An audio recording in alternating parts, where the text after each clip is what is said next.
Look at y'all finally tightening things up. Before I even get into my real critiques of today's episode, I want to talk about the episode as a whole on the JBP. I honestly think they were in their bag. It sounds way better when Joe just lets people finish their thoughts. Yeah, there are still interruptions here and there, but overall, everybody actually got their points off. Now, I don't know what's going on with Flip. I don't know what's happening with Drew either. I don't know if there have been multiple behind-the-scenes conversations, but Flip has been noticeably more reserved lately on the pod. And while Monet is catching a lot of heat for talking too much, I actually think it makes sense for Flip to dial it back a bit. That way you can clearly see the contrast between the two of them, and it shows that he can take direction and listen. But at the same time, we can't keep getting mad at Mona for speaking her mind. And before I even go further, I think she's been doing a lot better overall. Still, it doesn't make sense to criticize Mona for chiming in on every topic when, 1, she's literally on a podcast. That's her job. 2, a lot of people don't say how they really feel, so of course she's going to be frustrated because some of these folks are fake. And 3, what exactly do you expect her to do? Did you bring her on just to look good, sit quietly in the background and never speak? Meanwhile, Flip was catching non-stop backlash for how he used to move. People didn't like how braggadocious he was, they didn't like how loud, chaotic, and over-the-top he was all the time. So him toning it down actually works in his favor based on how he was being perceived before. But anyway, I really want to focus on the actual topics they discussed instead of internal dynamics, because honestly, I didn't sense any tension today. It was a solid episode all around. Now listen, I can't believe I'm about to say this, but I'm agreeing with Ice.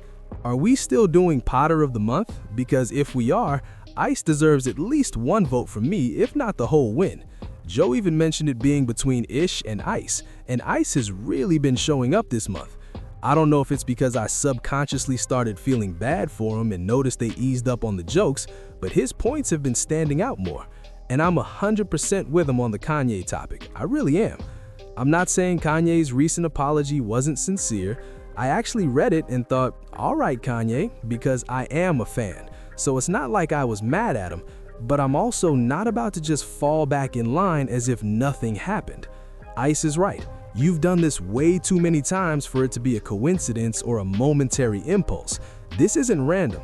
This is a pattern. This is who you've shown yourself to be. And it definitely doesn't help when you've got merch and products sitting on your website at the same time. Now, as Park said, I don't have an issue with anybody trying to get their money, especially when you're in the spotlight, because that's part of the game. But if selling something is baked into the same cycle where you apologize and suddenly take accountability for offending every race and religion, then I need to see consistency. And yeah, I haven't seen you in the headlines as much lately, so I can't pinpoint when the shift started, but I also can't sit here and pretend I disagree with Ice.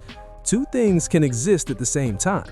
I can accept your apology right now for the reasons Ice mentioned, because this is the first time it actually feels genuine. And I can still agree with Ice that until I see sustained behavioral change, I'm gonna assume you're running the same loop just to sell me something.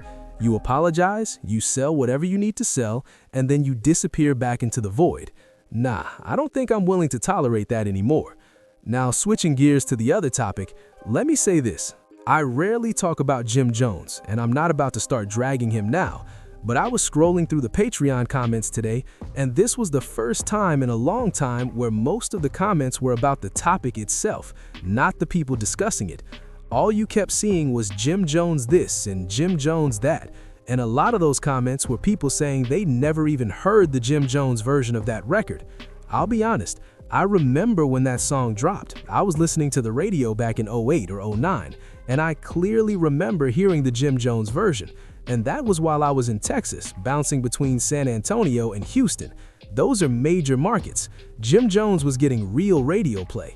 Now, if I'm Kid Cudi, I'm not letting anybody say they made me, especially if I already had deals lined up, especially if I already connected with Kanye early, especially if I already had that cosign. Let's not rewrite history here. We Fly High No Lie came out around 06, so yes, Jim Jones had some buzz at that time. But I don't like how Joe and the crew are leaning into revisionist history, acting like Jim Jones always had massive pull. His name didn't carry the weight it does today until much later. Let's be clear, Jim Jones was often viewed as a sidekick back then. That said, I'm not gonna lie and say he wasn't hot during that era. He had joints with 6'4", he had Ballin', he had mad remixes. I vividly remember having a whole stash of Jim Jones instrumentals from that period. I graduated in '06, so '06, '07, '08, and '09 are burned into my memory musically. That run was fresh, but I'm still with Ice. It didn't get played at a level where y'all can give it that much credit, and that's coming from someone who agrees it was getting spins down south. You can't tell me otherwise. I remember the Kid Cudi version, and a lot of people pointed out it was on NBA Live. That was a massive game, and they didn't use the Jim Jones freestyle. On top of that, calling it a freestyle is wild when I heard it on the radio. I would have never connected the dots. You could have just said you were a featured verse that helped push the record, because we've seen that before.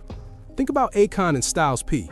Styles P never came out saying he made Akon, but that Locked Up remix with Styles' verse was a major boost. So when it comes to situations like that, you've got to think critically. And like they always say, I was outside during that time. I remember it clearly. Now the biggest thing I really wanted to address is this. Joe, you're crazy for this one, but I see the move. Joe asked why hip-hop isn't speaking on the ICE situation tied to the recent killing, maybe assassination, depending on how this gets politicized, of Alex, forgive me if I'm saying his name wrong, Alex Pray Pretty.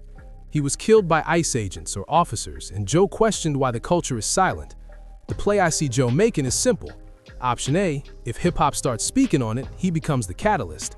Option B, he's baiting one of these hip-hop voices into beefing with him just to prove he's still a dominant voice in media.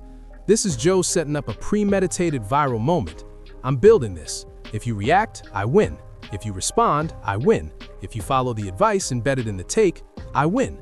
All while shifting the microscope off himself, because by his own words, and honestly by a lot of people in urban media, he's still viewed as number one. They talk about these topics often. Shout out to Mark for always trying to steer the conversation toward deeper context, but they usually give the safe, vanilla answer.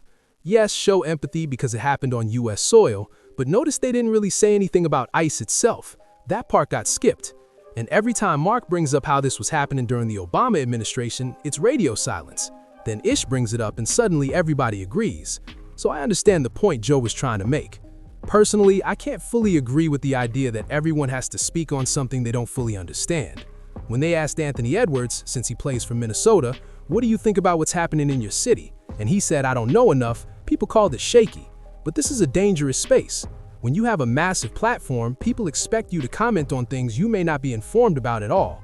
And we've seen how that plays out. I vividly remember what happened when LeBron spoke in China. People told him to shut up and stay in his lane.